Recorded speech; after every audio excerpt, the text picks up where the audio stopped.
Será que há algum poder que dirige os acontecimentos da história? Quem está por trás daquilo que ocorre na história do mundo?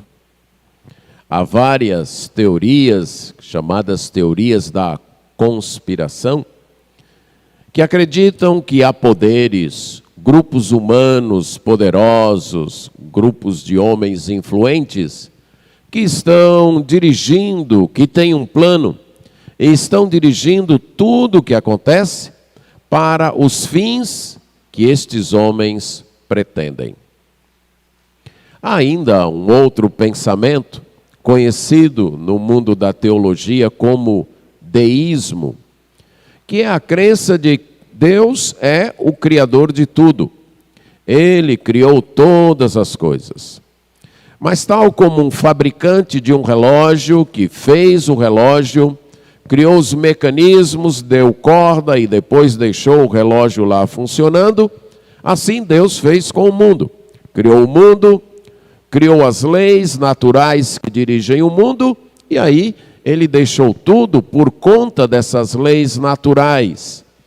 Nesse caso, existe um Deus que criou, mas não é um Deus que se relaciona, não é um Deus que se envolve com a história do mundo. Há diversas crenças quanto a isso. Ou o mundo está nas mãos de poderes humanos, ou o mundo está nas mãos das leis naturais. Algumas pessoas confessam estas crenças e vivem assim. Outras não confessam estas crenças, mas vivem como se elas fossem verdade. Porque estas crenças afetam a nossa confiança nas promessas de Deus. Se Deus não está ativo na história do mundo, se Ele não faz intervenções, se Ele não influencia, não temos segurança em acreditar em suas promessas. Porque Ele não tem como garantir o cumprimento destas promessas. Suas promessas podem ser atrapalhadas pelas iniciativas humanas que se opõem a Deus. Mas a Bíblia, a palavra de Deus, nos ensina que não há ninguém que possa deter a mão de Deus na história. Que Ele não apenas é o Criador do mundo, o Criador do universo, mas que Ele também é o diretor de toda a história, o diretor de tudo. Ele está atuando de modo soberano nos acontecimentos do mundo. E por isso, nós podemos confiar em suas promessas. Ele não apenas criou o universo, mas Ele está conduzindo toda a história para o plano que Ele já tem feito. Por isso, nós podemos confiar que Ele garante com segurança cumprir as suas promessas. O profeta Isaías destaca esta verdade em vários textos do seu livro. Nós temos visto isso. Mas um dos textos é o que nós vamos ver hoje pela manhã. Continuando o nosso estudo no livro de Isaías, chegamos ao capítulo 41. Leremos os versos de 1 a 7. Isaías 41, os versos de 1 a 7.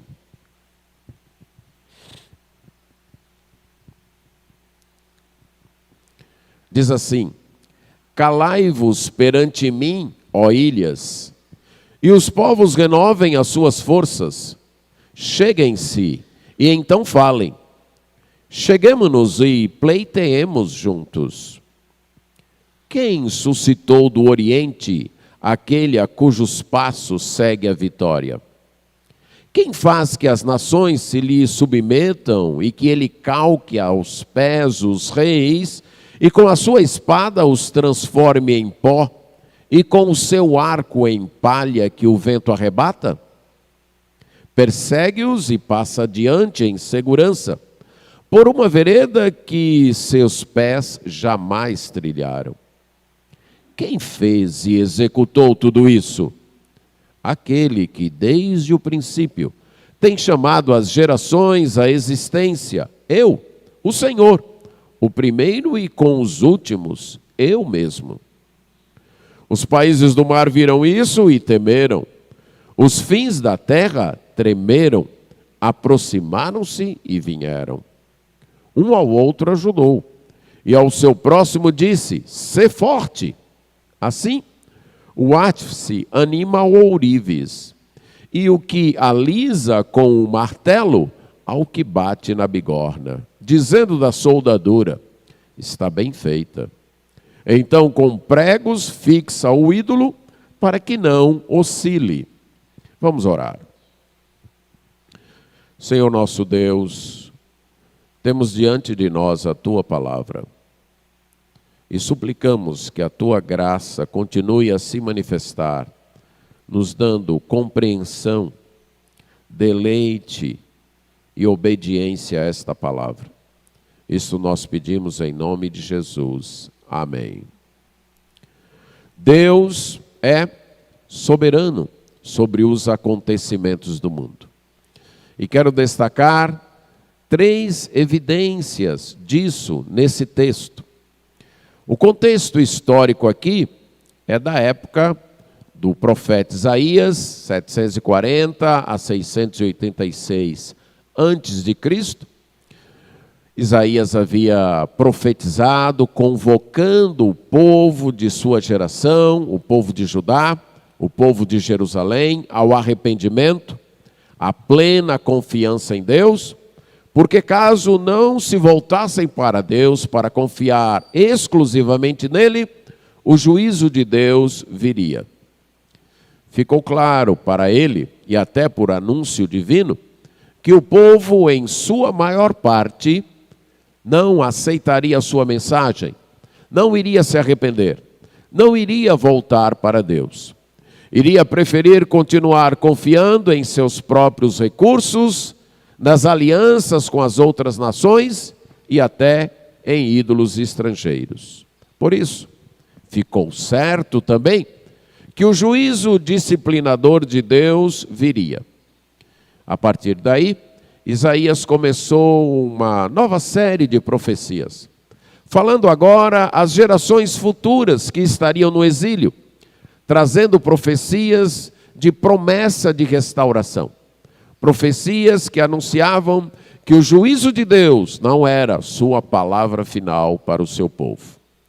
Além de servir para aquelas gerações futuras, aquelas profecias também animavam o povo fiel da época de Isaías, o remanescente fiel, porque eles sabiam que apesar do clima presente de desobediência e do juízo que logo viria, num futuro um pouco mais distante, Deus traria a restauração. Quando registrou estas profecias, quando as colocou por escrito, as editou e colocou no livro que nós temos hoje, conhecido como Livro das Profecias de Isaías, essas profecias de consolo foram colocadas na segunda parte, na última parte, que em nossas versões se inicia com o capítulo 40. E nesta segunda parte, onde ele anuncia a restauração de Deus, nós temos no capítulo 40, versos 1 a 11, uma introdução a esta parte, com 4 mensagens de consolo, e depois nós temos vários blocos com temas que se repetem e se ampliam. É uma espécie de recurso didático, em que várias escolas até seguem, vários sistemas educacionais seguem. A pessoa recebe, o aluno recebe uma carga de informação de português, uma carga de informação de matemática e outras disciplinas em pequenas doses. Aí, no novo ciclo, ele revê aquelas informações e são ampliadas, são dadas mais informações de português, mais informações de matemática e assim por diante. Num terceiro ciclo, mais repetição e uma nova ampliação. De modo que as informações vão sendo repetidas, para serem sedimentadas na mente do aluno e, ao mesmo tempo, são ampliadas para ele ir conhecendo mais. É a técnica que Isaías usa nessa parte aqui do seu livro, com blocos de informações. A gente pode ilustrar, por exemplo, quando ele fala de um rei que Deus usaria para que o seu povo voltasse do exílio, o rei persa chamado Ciro. Isaías vai começar a dar pistas já nesse capítulo, no texto que nós lemos, sobre esse rei. E aí, no próximo bloco, ele aumenta as informações. Mas só lá no capítulo 44, 28, é que ele vai dizer o nome desse rei. Então ele vai dando informações, no próximo bloco ele amplia e assim vai. Do capítulo 40, verso 12 até 42, 9, nós temos um primeiro bloco destas informações. Estes blocos são separados, são divididos por cânticos. Entre cada bloco, Isaías coloca um hino de composição dele, um cântico que ele compôs para ser entoado à luz daquelas profecias que através dele Deus fez. E nesse bloco de 40, 12 até 42, 9, nós temos profecias que falam da supremacia de Deus, dizendo que as nações são incapazes de refutar esta supremacia, que prometem libertação para o povo de Israel que está com medo, que trazem então ânimo para este povo e que prometem também um servo redentor, um servo de Deus que irá redimi-los. No capítulo 40, de 12 a 31, Isaías mostra o Deus incomparável como Criador, soberano de todo o universo. E que isso garante que aqueles que esperam nele podem esperar com certeza, podem ter suas forças renovadas, porque esse Deus é o incomparável, é o supremo Criador de tudo. E nessa parte agora de 41, 1 a 20, ele vai mostrar Deus como o soberano na história. O Deus que não é apenas o Criador que se ausentou, ou melhor, o Deus que não é o Criador que criou e se ausentou, não. O Deus Criador que criou e continua presente, e continua atuando na história, continua atuante na criação, e que por isso, os que confiam nele não precisam temer, podem continuar firmes em sua confiança. No 41 a 7, esse Deus faz um desafio às nações, para ver quem dirige de fato a história. E nos versos 8 a 20, através de 3 imagens, ele traz profecias de conforto para Israel, exortando aquele povo a não ter medo. Nessa parte de 41 a 7, é uma poesia então com as estrofes colocadas em paralelo. Se você é um leitor atento, você percebeu, por exemplo, que as palavras do primeiro verso, algumas palavras, são repetidas nos versos 5 a 7. A palavra ilha, a palavra aproximar-se, são palavras, a palavra dar força ou reforçar, são palavras repetidas, que colocam então esta primeira e esta última estrofe em paralelo. E nas duas estrofes do meio, primeira estrofe, versos 2 e 3, e a outra estrofe, verso 4, elas têm em comum perguntas. Perguntas, quem? Quem fez isso? Quem faz isto? Então, as duas estrofes do meio tratam do que Deus está pleiteando ou discutindo com as nações, e a primeira estrofe é o chamado de Deus para as nações, para essa discussão, para esta causa, e a última estrofe é a reação das nações a esta causa. Esse texto está ligado com o texto que nós já tratamos, do capítulo 40, 12 até 31, pelas perguntas, Você lembra que no capítulo 40, 12 a 31, várias vezes foi feita esta pergunta: quem fez isso? Né? Quem pode fazer isso? Quem pode apanhar na sua mão o pó da terra? Quem pode medir as águas na concha da sua mão? Quem pode medir os céus a palmos? E assim por diante. São perguntas retóricas para levar as pessoas a refletirem no poder de Deus. Então nós temos também estas perguntas aqui, mas não tratando da criação, e sim tratando do governo de Deus na história. E também pela frase, renovem suas forças, que apareceu lá no último verso do capítulo 40, renovem suas forças. Deus é o soberano sobre a história. Ele está dirigindo a história.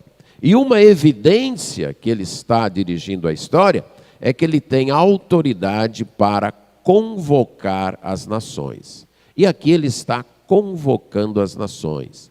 Calai-vos, ou fazei silêncio diante de mim, ilhas. Deus está convocando as nações para uma audiência. Está convocando, então, aqueles povos para chegarem diante de Deus para uma audiência. E ele exige, então, silêncio. Ele é a suprema autoridade, ele é o juiz ali no seu tribunal, e ele exige, então, que estas nações acheguem-se ao seu tribunal de modo respeitoso, de modo silencioso, que elas se coloquem ali.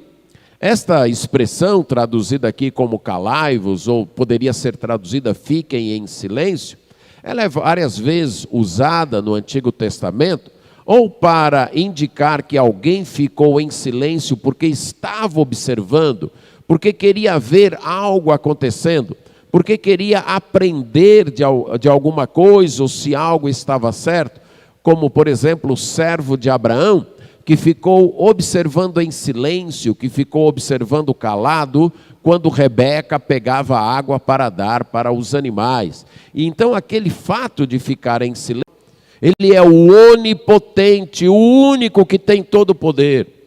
O onicompetente, o único que tem toda a competência e capacidade para dirigir este mundo. Só há um Deus, só há um poder dirigindo a história do mundo. E isto deve produzir confiança e segurança naqueles que confiam nele. A certeza de que ele vai vencer, o plano dele será assim estabelecido aqui, porque não há ninguém que possa opor-se a ele.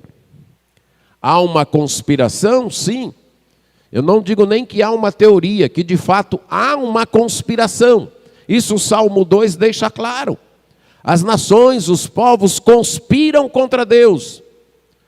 Mas essa conspiração vencerá? Não.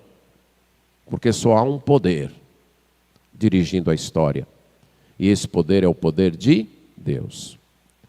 As conspirações, sem saber e sem querer, cooperam para que o plano de Deus se realize neste mundo. Para que o plano de Deus se cumpra neste mundo.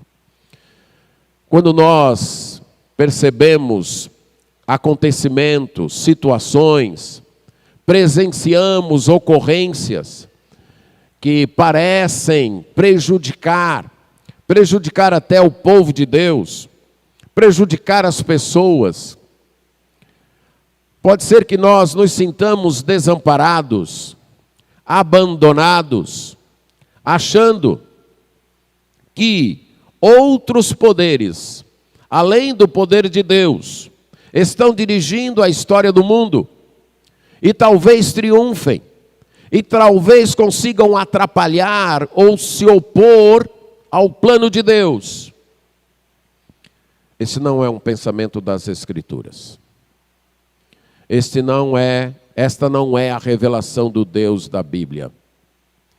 O Deus das Escrituras afirma: sou eu quem faz tudo. Sou eu quem dirige tudo. Sou eu quem levanta os poderes, capacito esses poderes, uso esses poderes, até o tempo que eu quiser, até cumprirem o meu propósito. O Deus das Escrituras diz: eu estou no controle. eu estou dirigindo. E aquele que confia nas Escrituras, aquele que é crente nas Escrituras, sente-se seguro com isso. Confia nisso, acredita nisso e sabe que o poder do único Deus é a causa final de todos os acontecimentos nesse mundo. Não apenas dos acontecimentos particulares, mas da totalidade da história. Veja o verso 4. Quem fez e executou tudo isso? A pergunta é repetida. Quem é que está fazendo e cumprindo tudo isso? Aquele que desde o princípio tem chamado as gerações à existência. Alguém que desde o princípio tem chamado geração após geração. Alguém que tem feito com que o que exista segundo um plano, exista segundo um destino determinado. E ele faz isso desde o princípio. A sua existência individualmente não é obra do acaso. Você não veio a existir neste mundo por alguma casualidade, por algo então fortuito, por sorte, por descuido de alguém. Não. Nem tampouco por vontade de um determinado poder humano ou terrestre. Seu pai e sua mãe foram instrumentos. Mas no final das contas, você veio a existir porque Deus chamou você à existência. Porque Deus planejou sua existência. Porque Deus determinou que você iria existir. E você veio a existir num determinado tempo e numa determinada época, num determinado lugar, num determinado espaço, porque este foi o plano de Deus. Por que você não nasceu antes ou depois? Ou em outro lugar, ou em outro país, numa outra época? Por quê? Porque assim Deus planejou. É Deus quem cumpre estas coisas. Ele está dirigindo toda a história do mundo. E para dirigir toda a história do mundo, ele tem que dirigir os eventos particulares. Porque se ele deixar um evento particular sem direção, esse evento pode atrapalhar todo o restante. Então ele tem o controle de todos os eventos, de todos os acontecimentos, para poder dirigir toda a história. Aqui não está sendo tratado do porquê Deus faz assim. Aqui está sendo dito que Ele faz assim. Que todos os eventos e todos os acontecimentos da história são chamados à existência por Ele. Que Ele faz isso. Que Ele age desta maneira. Nós podemos pensar em algumas razões por que é assim. Mas a razão maior que eu encontro é simples. É porque não tem outro jeito. Se existe um Criador desde o princípio, e Ele deu origem a tudo, tudo que veio a existir só pode ser de acordo com a vontade dEle. Não tem outra maneira. Não tem outro jeito. Admitir outro jeito seria admitir um outro poder ou um outro ser com poder igual ao dele. Não existe outra maneira. É a mesma questão da nossa liberdade. Nós somos livres até certo ponto. Nós somos livres para agir de acordo com a nossa natureza. Por exemplo, nós não somos livres para ser anjos. Somos? Você pode desejar muito ser um anjo. Você pode até se esforçar para ser um anjo. Eu não sei nem que esforço pode ser feito para alguém se tornar um anjo. Mas isso vai acontecer? Não vai. Não vai acontecer. Nós não somos livres, irmãos, nem para mudar os aspectos da nossa natureza. Algumas pessoas tentam, mas não conseguem. Não mudam. Não tem como mudar o que você é em termos físicos. Você pode tentar fazer cirurgias, mas você tem um limite. Dali não passa. Dali não atravessa. Por mais que as pessoas tentem, por mais que elas teimem, por mais que elas briguem com Deus, por mais que elas se revoltem, mas não tem como mudar.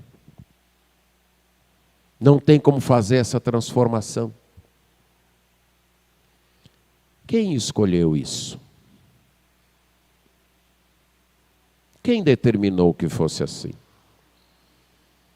Eu creio que todos aqui sabem que no momento da nossa concepção, havia milhões de possibilidades. Milhões de espermatozoides que poderiam fecundar o óvulo da sua mãe. Milhões. Mas apenas um fecundou. Se fosse um outro espermatozoide, o que aconteceria? Não seria mais você. Não é que você seria uma pessoa diferente. Não é isso, não. Não seria você. Seria uma outra pessoa. Você não existiria. Para você existir, teve que ser aquele óvulo. Não poderia ser no outro mês. E não poderia nem ser no outro dia e nem no outro horário. Para que aquele espermatozoide específico que Deus planejou fecundasse aquele óvulo e nascesse a pessoa que é você. Quem dirigiu isso? Há duas respostas. Ninguém? Foi obra puramente do acaso? Ou Deus dirigiu isso? Não há outra resposta. Mas mesmo que você admita a outra resposta, que foi obra do acaso, isso não torna você livre. Para mim, torna você ainda mais prisioneiro. Porque você foi determinado quem você é, seu tamanho, sua sexualidade, o seu aspecto físico foi determinado pelo acaso. Mas foi determinado por você? Não. Agora, se foi Deus, então foi um ser inteligente, pessoal e amoroso, e que se relaciona com a gente, e que tem um propósito para nós. Mas se foi obra do acaso, sua vida não tem propósito. É acaso. Foi Deus. E aquele ato simples determinou muito do que nós somos. Porque muito do que nós somos depende do aspecto genético. Mas teve outras coisas. O modo como você foi criado. Imagine que quando você tivesse 1 ano de idade, seu pai e sua mãe decidissem mudar e morar no Japão. E eles criassem você lá. Você seria diferente? Seria? E muito. E muito. E se ele criasse você lá até sua juventude, você não casaria com a pessoa com quem você casou. Você não teria os filhos que você teve. Você não teria a vida que você tem. Quem determinou isso? Novamente, 2 respostas. Ou o acaso, ou Deus. Mas você não foi. Estão entendendo os limites da nossa liberdade? não somos livres para escolher muitas das coisas que nós acreditamos que nós escolhemos. Nossas escolhas são feitas dentro de limites de escolhas anteriores, tanto nossas como de outras pessoas. O que eu sou hoje é resultado da genética, do meu pai, da minha mãe, dos meus avós, resultado de escolhas que o meu pai fez, de mudança de um lugar para outro, de me criar de uma determinada maneira, que afetaram os meus gostos, afetaram minha vida, influenciaram minha vida em certa direção. Você já percebeu que, normalmente, as escolhas vocacionais dos filhos seguem muito do modo de viver dos pais? Já percebeu isso? Por que isso acontece? Influência. Eles vivem naquele contexto. Não é nem que os pais escolheram aquilo, mas o estilo de vida guiou para aquilo. É assim. Não fomos nós, no final das contas, irmãos, que batemos o martelo. Eu vou ser isso na vida. Não é. Há um Deus guiando a nossa vida, com um propósito que Ele determinou, para um fim que Ele tem planejado. Nossa vida está segura em suas mãos e sendo guiada por Ele. E isso deve proporcionar segurança para nós. É verdade quanto à minha vida, quanto à sua vida, e é verdade quanto aos poderes das nações. E é interessante a forma como Deus responde isso. Quem fez e executou tudo isso? Aquele que desde o princípio tem chamado as gerações à existência. Eu, o Senhor, o primeiro, e com os últimos, eu mesmo. Ele não deixa dúvidas. Quem dirige isso? Quem controla isso?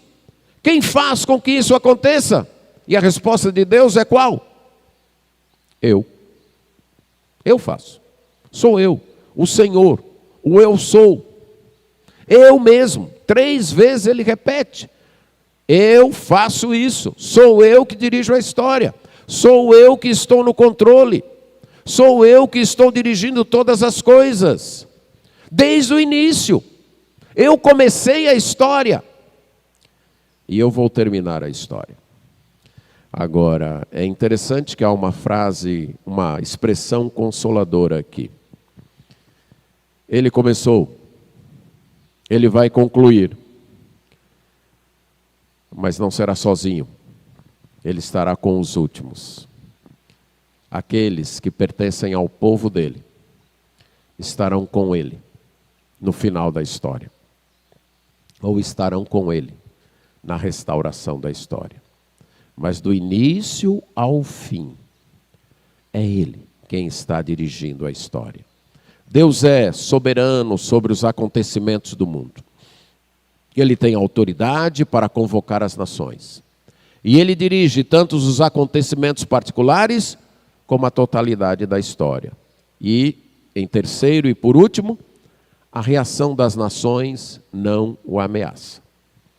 Então Deus convocou, mostrou os seus argumentos através de perguntas e declarações enfáticas. Sou eu quem faço isso. E como é que as nações vão reagir? Eles viram Deus fazendo as coisas, ou eles viram o conquistador que Deus levantou se aproximando, e a primeira reação foi de medo. Os países ou as ilhas do mar viram isso e temeram. Os fins da terra tremeram, tiveram medo, se depararam com algo inexplicável, algo diferente, algo assustador, e ficaram em choque. Mas se aproximaram, vieram, mas escolheram não se submeter a Deus. Escolheram não renovar suas forças na esperança em Deus, na confiança em Deus. Preferiram 2 outros caminhos. O caminho da ajuda mútua. Um ao outro ajudou, e o seu próximo disse: "Sê forte". A ideia aqui é que cada um procurou se animar. As nações chegaram diante de Deus, ouviram os argumentos de Deus. Era Ele quem estava levantando aquele conquistador que estava avançando rapidamente e eficientemente conquistando tudo. Era Ele. E as nações poderiam então se submeter a este plano de Deus, dizer: nós estamos aqui e aceitamos o teu plano. Mas elas preferiram uma se coligar com as outras e dizer: vamos lá, ser forte, não desanima não, nós vamos fazer frente a esse Deus. E aqui é um pouco da mensagem do Salmo 2. Porque se amotinam os povos, e as nações imaginam coisas vãs, e dizem: vamos sacudir os laços, não vamos permitir que o jugo de Deus esteja sobre nós, que o seu domínio esteja sobre nós. Não, nós podemos. É isso aí.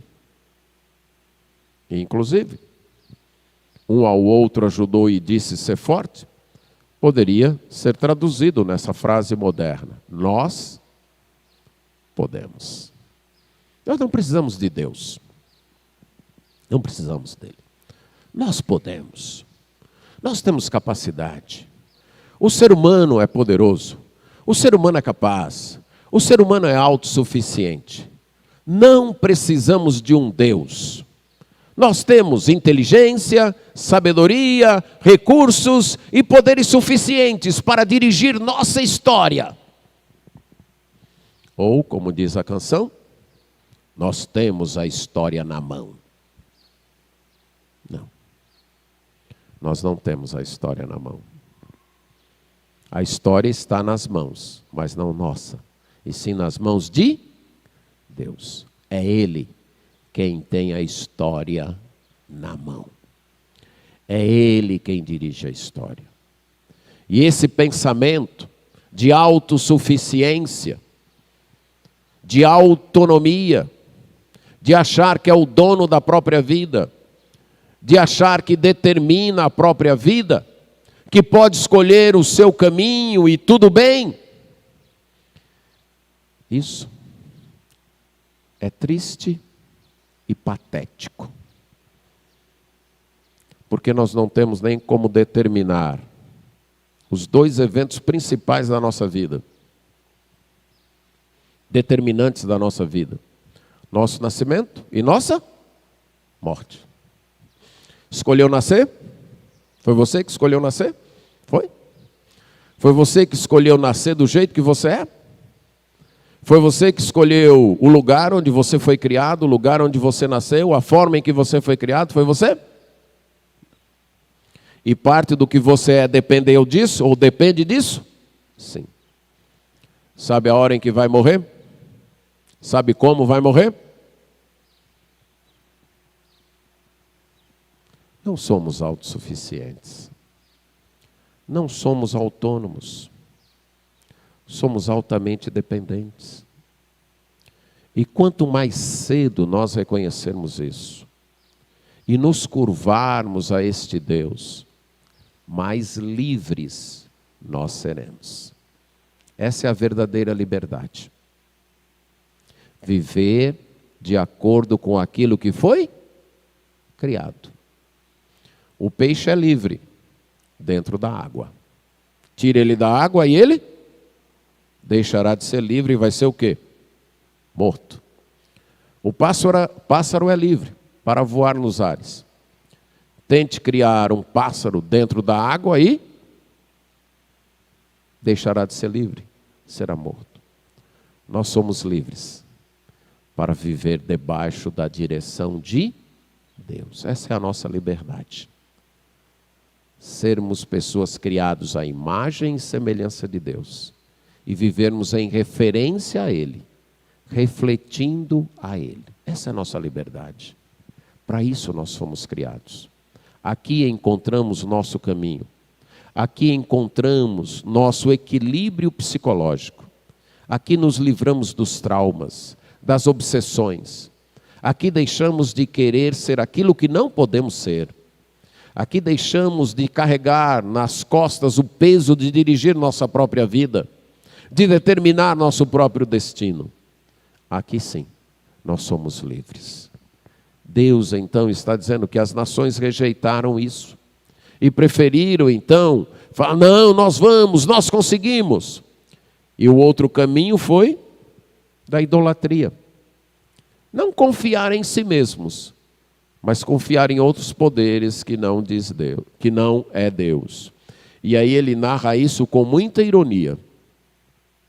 O artífice animou o ourives, o que batia ali com o martelo para alisar a prata ou o ouro, para deixar a imagem bem feita, também animou ao que batia na bigorna para fixar esta imagem. E depois dela pronta, um olhou para o outro e falou, está bem feita, está segura. É interessante que literalmente aqui a expressão bem feita é boa. E é a mesma expressão que foi usada quando Deus terminou a criação. Deus terminou a sua criação e viu que ela era boa. E aqui é o homem criando. E ele cria um ídolo. E ele olha e diz, está bom. Percebe a ironia? O homem está confiando em quê? É algo que ele fez. Algo que ele criou. Ele fez. Ele criou. Ele avaliou. Está boa. Ele criou em conjunto com outros, precisou de um artífice, de um ourives, do que bate com o martelo, do que prega com a bigorna. Precisou de todos esses para fazer algo. E agora ele se agarra nisso e diz, é isso que vai me proteger. Está percebendo a ironia, quase sarcástica, de Isaías? Eles colaboraram, eles fizeram, eles fixaram para que aquela imagem ficasse segura, e agora eles esperam o quê? Que aquela imagem que eles fizeram, que eles avaliaram, e que eles fixaram para que ela ficasse segura, que aquela imagem dê segurança a eles. Absurdo! Simplesmente absurdo. Mas antes de escarnecer deles, nós também agimos assim. Cultivamos nossa saúde para confiar nela. Juntamos dinheiro para confiar no dinheiro ajuntado. Compramos posses, edificamos casas para confiar nisso. Achamos que aquilo que nós asseguramos é capaz de nos dar segurança. Mas não. Somente Deus nos dá segurança. As nações aqui optaram por deixar o planejador, o proponente e o produtor da história para confiar em algo planejado por eles, proposto por eles e produto deles. O contraste é gritante. Quem crê no Deus que dirige a história, tem que confiar nesse Deus. Tem que acreditar nesse Deus. Não é a nossa capacidade. Não são os nossos recursos. Não é o nosso poder que dá segurança para a nossa vida. É Deus. E precisamos confiar nesse Deus. O povo de Deus não está abandonado, por mais triste que seja a situação na história. O povo de Deus não foi deixado ao léu para ser conduzido por forças sociológicas, mecânicas, físicas, econômicas na história. Não. O povo de Deus está seguro nas mãos do mesmo Deus que dirige a história. Nas mãos do mesmo Deus que tem a história em suas mãos.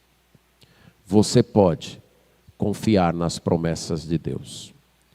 Você não precisa entender tudo que acontece em tua vida.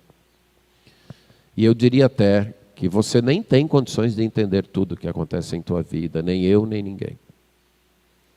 O que eu e você precisamos é saber que há um Deus criador de tudo, que dirige a história, que dirige a nossa vida, e Ele está no controle. Ele está dirigindo. É isso que a gente precisa.